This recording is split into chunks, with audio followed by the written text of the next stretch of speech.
नमस्कार, बहुत स्वागत है आपका। आप देख रहे हैं आपकी आवाज और आपके साथ मैं हूं आसिफ शेख। आपकी आवाज में आज बात मरवाही की महाभारत की।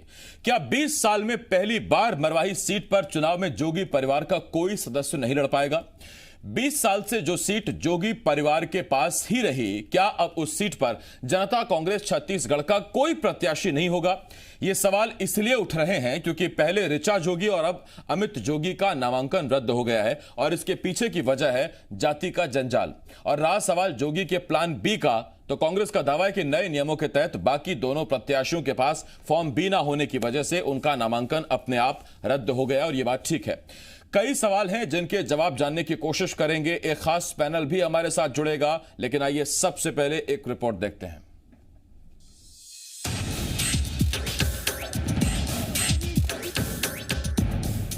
क्या 20 सालों में पहली बार मरवाही विधानसभा सीट पर हो रहे चुनाव में जोगी परिवार से कोई भी सदस्य ताल नहीं ठोक पाएगा?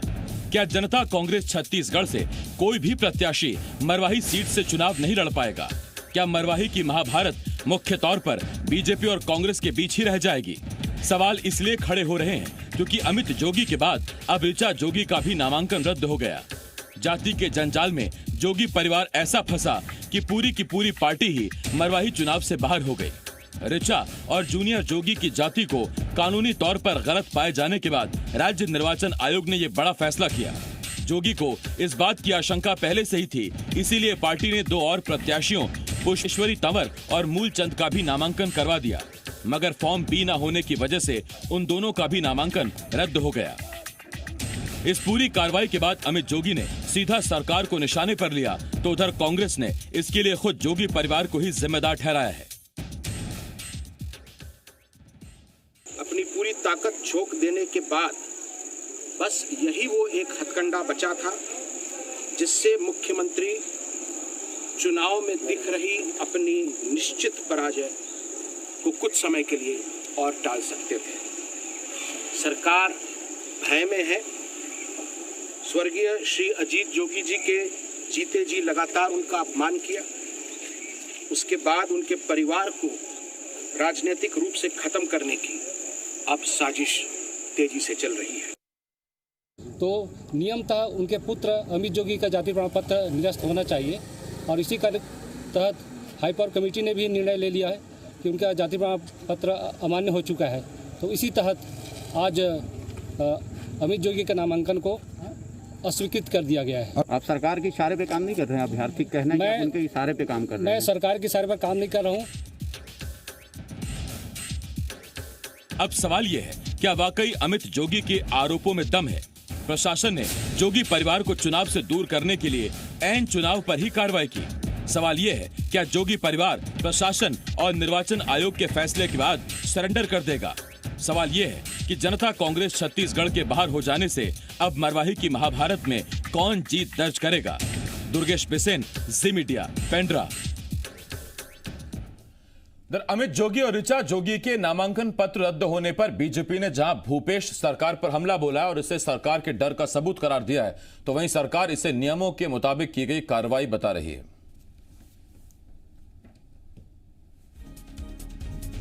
और किसी प्रकार से नॉमिनेशन रद्द करना चाहती है, एक प्रकार से सरकार का ये भय दिखाता है कि नॉमिनेशन को रद्द करे। अरे डेमोक्रेसी है, सबको लड़ने का अवसर है, लड़ना चाहिए। प्रजातंत्र में आप मुख्यमंत्री हो, आपके पास 67 विधायक हैं, सरकार का पूरा तंत्र है। 50 विधायक को लगा दिए हो, 4-4, 5-5 मंत्री को लगा दिए हो, पूरा का पूरा सरकार वहाँ बैठी है, तंत्र बैठा है, अधिकारी बैठे हैं। उसके बाद भी चुनाव से डर रहा है, ये बताता है कि वहाँ उनकी जमीन खिस्सा करेगी। वैध प्रमाण पत्र होना आवश्यक होता है। अब किस बिंदु पे जिला चुनाव निर्वाचन अधिकारी नामांकन को निरस्त किया, अब इसका तो उत्तर निर्वाचन अधिकारी ही दे पाएंगे। लेकिन हम लोग जानते हैं कि वैध प्रमाण पत्र के बिना कोई चुनाव नहीं लड़ सकता। अब निर्वाचन अधिकारी क्यों किया, इसका उत्तर अब उसके अपील का जो माध्यम है और इसके बाद सीधा हाई कोर्ट है। अब निर्वाचन अधिकारी के किसी भी कृत्य पे मैं समझता हूँ टिप्पणी नहीं होनी चाहिए। तो बहुत से सवाल हैं जिनके जवाब जानने की कोशिश करेंगे। हमारे साथ खास पैनल भी जुड़ रहा है। 3 खास मेहमान हमारे साथ जुड़ रहे हैं। हमारे साथ बीजेपी की तरफ से नीलू शर्मा जी, कांग्रेस की तरफ से प्रमोद दुबे जी और जनता कांग्रेस छत्तीसगढ़ की तरफ से भगवानू नायक जी हमें ज्वाइन कर रहे हैं। आप तीनों का बहुत बहुत स्वागत करता हूं। सबसे पहला सवाल भगवानू नायक जी आपसे पूछना चाहता हूं। आप ही की पार्टी से जुड़ी बड़ी खबर है। 20 साल के इतिहास में यह पहली बार है जब जोगी परिवार से और जनता कांग्रेस छत्तीसगढ़ से कोई भी प्रत्याशी मरवाही चुनाव नहीं लड़ेगा। अमित जोगी कह रहे हैं कि साजिश है, कोशिश की जा रही है उन्हें चुनाव से दूर रखने की। चुनाव आयोग और निर्वाचन आयोग के फैसले के बाद क्या पार्टी ने सरेंडर कर दिया है या अब भी कोई नई राह की तलाश में है?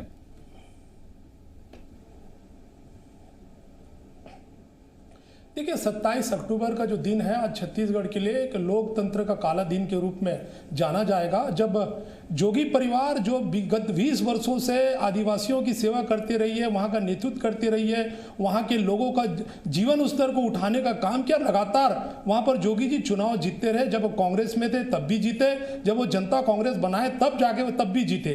जोगी जी के जीते जी विरोधी उनसे भय खाते थे, लेकिन उनके मृत्यु के बाद, उनके निधन के बाद किस तरीके से सरकार उनसे डरी हुई है और किस तरीके से उनके जाति प्रमाण पत्र को उनके पुत्र का, उनकी बहू का रद्द कर दिया जाता है, तो छत्तीसगढ़ की जनता देख रही है। और यह सिद्ध हो गया कि जोगी को हराना मुमकिन ही नहीं बल्कि नामुमकिन है। इसीलिए अब ये जो लड़ाई होने वाली थी, अब इसमें 2 लोग नहीं बल्कि ये जो है कुश्ती अकेली ही लड़ेंगे और अकेले ही जीतेंगे। हमें ऐसा लगता है हमारे पास विकल्प बहुत है।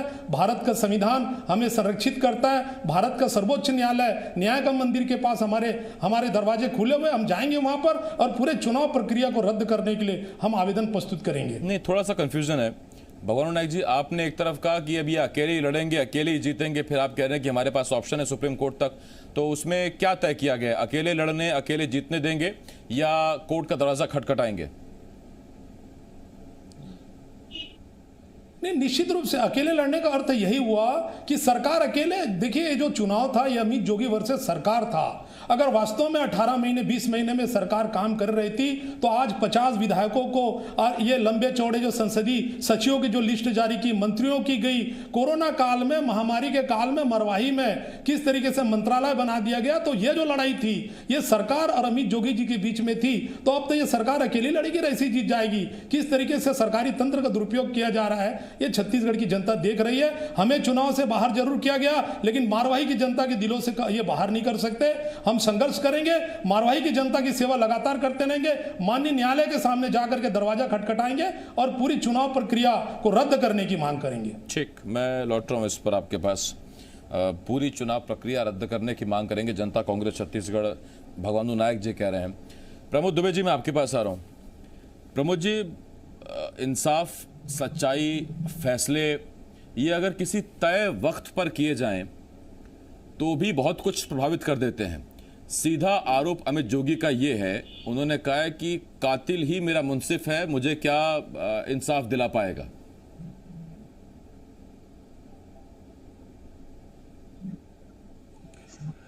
आसिफ जी, कोई अगर निर्वाचन होता है तो संवैधानिक तौर पर होता है या भारत का जनतंत्र है या प्रजातंत्र है, वो संवैधानिक व्यवस्था से चलता है। अगर निर्वाचन आयोग ने अगर ये निर्णय किया है कि अजीत जोगी जी की जाति के आधार पर, जिसका फैसला आज तक नहीं हो पाया है, 23 अगस्त 2019 को हाई पावर की कमेटी ने ये निर्णय किया था कि अजीत जोगी जी कंवर जाति के नहीं हैं, तो संवैधानिक तौर पर जिनका पुत्र होता है वो भी उस जाति के नहीं माने जाएंगे। ये मैं नहीं कह रहा हूँ, ये संविधान कहता है। तो जो भी निर्वाचन आयोग ने जो निर्णय लिया है वो गुण दोष के आधार पर और संवैधानिक प्रक्रियाओं का पालन करते हुए लिया है। अब मैं दूसरी बात में आ जाऊं कि भारतीय जनता पार्टी के माननीय पूर्व मुख्यमंत्री डॉक्टर रमन सिंह साहब ये कह रहे थे कि क्यों डर रहे हैं। सुप्रीम कोर्ट के द्वारा ये निर्देश प्राप्त हुआ था 2013 में, जब माननीय डॉक्टर रमन सिंह जी स्वयं मुख्यमंत्री थे, तो एक हाई पावर कमेटी बनाने का उनको निर्देश दिया गया था, जिसमें हाई पावर की कमेटी के द्वारा जो सदस्य नॉमिनेट होंगे राज्य सरकार के द्वारा, वो ये फैसला देंगे कि जोगी जी के जाति किस आधार पर है या कौन से जाति के हैं, कंवर जाति हैं कि हैं कि नहीं है। 2013 से लेकर 2018-19 तक के स्वयं डॉक्टर रमन सिंह जी मुख्यमंत्री थे, उन्होंने खुद ने ये तय नहीं कर पाया या उनकी कमेटी ये तय नहीं कर पाई कि जोगी जी किस जाति के हैं या उनकी जाति प्रमाण पत्र संवैधानिक है या नहीं आपकी है। सरकार में तय जरूर हो गया, लेकिन दुबे जी दरअसल सवाल बात आज कर रहे हैं, कांग्रेस ये हमारी छत्तीसगढ़ यही पूछ रही है कि ये जो अगर तय करना था और इतनी लंबी प्रक्रिया चली रही थी तो 14 या 15 को भी तय किया जा सकता था, लेकिन जानबूझकर उसे 17 को तय किया गया ताकि उसके बाद नामांकन दोबारा ना भरा जा सके और फॉर्म भी ना दिया जा सके। देखिए, आपको मालूम है 17 तारीख तक के स्क्रूटनी का समय था। स्क्रूटनी से पहले निर्वाचन आयोग कैसे किसी चीज को तय कर लेती या सरकार किसी चीज को कैसे तय कर लेती, जब ऑलरेडी मालूम है ये फैसला 23 अगस्त 2019 को ऑलरेडी हाई पावर की कमेटी ने यह तय कर दिया था कि अजीत जोगी जी कंवर जाति के नहीं हैं, तो उसके बाद उनके पुत्र कंवर जाति के कैसे होंगे? ये तो संवैधानिक प्रक्रिया है, इसमें तो निर्वाचन आयोग ने संज्ञान में इन चीजों को लिया है। और 15 साल यहां पर भारतीय जनता पार्टी की सरकार थी, अगर कहीं उनकी जाति इस जाति के आधार पर कहीं वो प्रमाण पत्र दे देते तो निश्चित रूप से वो उस जाति के होते। जब हाई पावर कमेटी 2013 में माननीय उच्चतम न्यायालय के द्वारा ये कहा गया, तो इस आधार पर आज ये बात करना, और जब क्या हम निर्वाचन आयोग से अपने आप को ऊपर मानते हैं? क्या हम संवैधानिक प्रक्रिया से ऊपर अपने आप को मानकर ये बयान दें? मुझे ये आसिफ जी कतई उचित नहीं लग रहा है। इसलिए जो फैसला निर्वाचन आयोग, चूंकि निर्वाचन आयोग केंद्र के निर्वाचन आयोग ने जो फैसला दिया, फैसला हमने बताया, लेकिन उसमें अमित जोगी या जनता कांग्रेस छत्तीसगढ़ के क्या दलीलें हैं, उस पर भी जरूर मैंने वो चीजें रखी हैं। और मैंने कोई सवाल नहीं उठाया निर्वाचन आयोग पर, ना मेरे ऐसे कोई मंशा है। मैं नीलू जी आपके पास आ रहा हूं, और प्रमोद दुबे जी ने जो सवाल उठा दिया वो ये कि कम से कम यहाँ इस सरकार में क्लियर तो हुआ, आपकी सरकार में तो क्लियर ही नहीं हुआ। उसी कंफ्यूजन में अमित जोगी खुद असमंजस में रहे कि चुनाव लड़ेंगे और जीत भी जाएंगे, कोई दिक्कत नहीं है। आसिफ जी, डेमोक्रेसी में सबको चुनाव लड़ने का अधिकार होता है। कांग्रेस का चाल, चरित्र और चेहरा जो है वो आज उजागर हो गया है।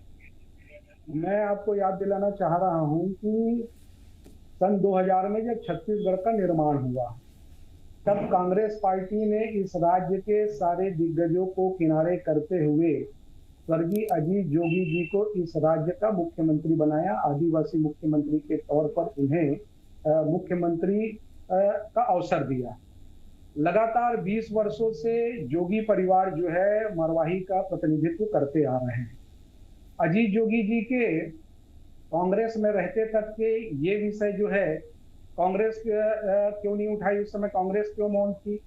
दूसरी बात, जब अजीत जोगी जी दूसरी पार्टी बनाकर जब उन्होंने चुनाव लड़ा और अमित जोगी जी भी वहां का प्रतिनिधित्व कर चुके हैं, और ऐन वक्त पर जब स्वर्गीय अजीत जोगी जी का निधन होता है और वहां उपचुनाव की स्थिति जब निर्मित होती है, तब कांग्रेस पार्टी जो है अमित जोगी जी के उनके जाति के प्रमाण पत्र को निरस्त करते हुए ऐन समय में जब आखिरी दिन निर्वाचन का है, तब स्वाभाविक रूप से मुझे ऐसा लगता है कि ये कहीं ना कहीं जब अजीत जोगी जी कांग्रेस में थे तब कांग्रेस को ऐसा लगता था कि वो आदिवासी हैं, वो कंवर जाति के हैं।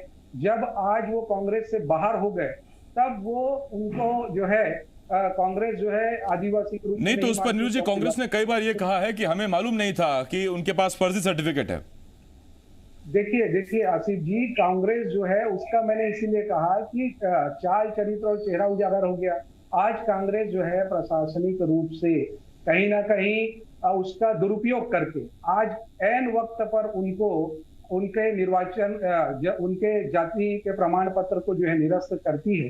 तो इसका अर्थ ये है कि कहीं ना कहीं कांग्रेस को लगता है कि वो एक तो हार के डर से इस तरीके से कृत्य कर रही है, दूसरा उनकी जमीन जो है वो खिसकते नजर आ रही है।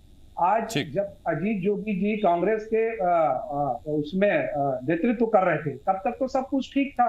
जब वो अलग पार्टी बनाते हैं, छत्तीसगढ़ जोगी कांग्रेस बनाकर जब वो फिर से वहां चुनाव लड़ते हैं, अमित जोगी जी फिर से वहां जब चुनाव लड़ते हैं, आज विषय ऐसा आया कि ऐन वक्त में जो है उनको उनके जाति प्रमाण पत्र को निरस्त कर दिया जाता है। मैं लौटता हूं इस पर आपके पास नीलू जी। मुझे ऐसा लगता है कि कांग्रेस जो है वो कहीं ना कहीं उनको ये लग रहा है कि उनका जो है मारवाही से जो है वो जनाधार खसक चुका है। नहीं, उस पर मैं लौटता हूं आपके पास नीलू जी। भगवानू नायक जी, रमन सिंह को हमने सुना, उसके बाद अभी हम नीलू जी को सुन रहे हैं। ये एक तरह के एक सिंपैथी आपके साथ जताने की कोशिश है। इन केस यदि अगर आप चुनाव नहीं लड़ पाते हैं और कोर्ट में आपको नई इजाजत मिलती है चुनाव लड़ने की, तो क्या आप सरकार के खिलाफ बीजेपी को समर्थन देंगे, बीजेपी प्रत्याशी को समर्थन देंगे? बहुत बेसब्री से दोनों पार्टियां इस सवाल का जवाब जानना चाहती हैं। नहीं, कतई नहीं। नहीं, कतई नहीं। देखिए, हम कभी भारतीय जनता पार्टी के साथ ना थे, हैं, ना रहेंगे और भविष्य में भी हम समर्थन नहीं करेंगे। और आगामी जो रणनीति बनेगी वो हमारी पार्टी की कोर कमेटी बने जो तय करेगी, उस पर काम करेंगे। लेकिन ये निश्चित है कि हम देश के सर्वोच्च न्यायालय पर जा करके जो हमारे साथ जो अन्याय हुआ है, जो मारवाही की जनता के साथ जो अन्याय हुआ, उसके बारे में जरूर बताएंगे। मेरे आदरणीय बहुत ही वरिष्ठ और मेरे बड़े भाई आदरणीय प्रमोद दुबे जी ने अभी हाई पावर कमेटी की बात की, उनका बखान किया। मैं एक बात बताना चाहूंगा, हाई पावर कमेटी ने किस तरीके से जोगी जी के जाति प्रमाण पत्र के संबंध में जो आदेश दिया था कि एक ही अधिकारी 5 लोगों की भूमिका बनाकर हस्ताक्षर की थी और उसमें यह कहा गया था कि जोगी जी आदिवासी नहीं है। उसके बाद हम माननीय उच्च न्यायालय के समक्ष जाते हैं, माननीय उच्च न्यायालय हमारे आवेदन को स्वीकार करती है और जब ये छत्तीसगढ़ सरकार को फटकार लगाती है, उसके बाद पुनः फिर हमें एक आदेश दिया जाता है कि आप वो मामला कलेक्टर बिलासपुर हमारे जाति प्रमाण पत्र माननीय जी जोगी जी खारिज करती है। वो मामला आज तक पेंडिंग है, उच्च न्यायालय ने उस पर रोक लगाई है। और दूसरी बात, यही जो समीरा पैकरा जिन्होंने 2014 के चुनाव पर अमित जोगी के खिलाफ जो याचिका दायर की थी, उस पर भी 2018 में माननीय अमित जोगी जी के पक्ष में फैसला आता है। यह स्पष्ट है उस आदेश में कि अमित जोगी कंवर जाति के हैं। जब उनके पुत्र जो है वो कंवर जाति के, तो क्या उनके पिता नहीं है? दूसरी बात, आप रात के अंधेरे में, वो भी हमारे नामांकन त्रुटि जो स्क्रूटनी होती, इस एक दिन पहले हमारे जाति प्रमाण पत्रों को खारिज कर देते हैं। क्या न्याय व्यवस्था नाम की कोई चीज है कि नहीं? क्या सुनवाई का अवसर नहीं दिया जाना चाहिए? प्राकृतिक न्याय सिद्धांत क्या करता है? नेचुरल जस्टिस क्या कहता है? क्या कानून का राज नहीं इस प्रदेश में? तो रात के अंधेरे में आपत्तिकर्ताओं के पास वो जो हमारी निरस्तीकरण की जो है आदेश की कॉपी वहां पर है, लेकिन हमें देने का इन्होंने कोई अवसर नहीं दिया। हमारे 2 बजे 2:30 बजे हमारे घर में चस्पा कर दिया जाता है कि आपका जाति प्रमाण पत्र हो गया। वहां पर आपत्तिकर्ताओं के हाथ में प्रमाण पत्र कैसे पहुंच जाता है? मतलब इसका साफ मतलब है कि एक षड्यंत्र पूर्वक, एक सुजोनित तरीके से लोकतांत्रिक मूल्यों का हनन करते हुए, लोकतंत्र का हत्या करते हुए एक परिवार को उनके जो अधिकार है उससे रोकने के लिए जो है चुनाव लड़ने के लिए इस पर में जोगी ने ये भी कहा कि हमने 2 दिन का वक्त मांगा था, जनता भी समझ रही है, 2 दिन का वक्त दिया जाए, जनता भी समझ रही है और न्याय का दरवाजा खुले हुए हैं उसको पढ़ने के लिए सुप्रीम कोर्ट में जाकर के इसकी शिकायत। ठीक, मैं लौट रहा हूं भगवान नायक जी आपके पास। प्रमोद दुबे जी, देखिए अभी तो जो स्थिति है वो ये कि अब मैदान में रह गए सिर्फ आप और बीजेपी, लेकिन आप भले ही संविधान और नियमों की बात कहते रहिए, लेकिन जनता कांग्रेस छत्तीसगढ़ और भगवानू नायक की जो बातें समझ में आ रही हैं वो ये कि सीधा सीधा विक्टिम कार्ड अब चला जाएगा और बताया जाएगा कि अगर जनता कांग्रेस छत्तीसगढ़ का प्रत्याशी चुनाव में नहीं है तो उसकी एकमात्र वजह, और वो है मौजूदा सरकार ऐसा चाहती थी।